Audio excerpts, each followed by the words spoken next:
если человек сидит, попал в тюрьму, его арестовали, он позвонил к адвокату, который занимается семейным правом, и ему этот адвокат семейного права начинает давать какие-то советы, и эти советы, они неправильные, то тут тоже есть, можно и жалобу написать, и в суд подать.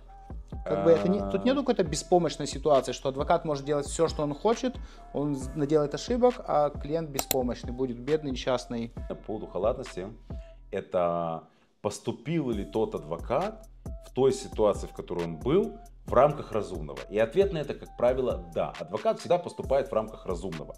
И это очень тяжело доказать, что он не поступил в той ситуации в рамках разумного, в которой он оказался. Потому что анализ ситуации идет не потом, когда уже все умнее и понятно, какие были аспекты, как действия были потом, а именно в тот момент. И теперь, если мы проверяем в тот момент, как адвокат мог себя повести, мы не говорим, было правильное решение это или это. Мы говорим, в этом интервале поступок был правильный.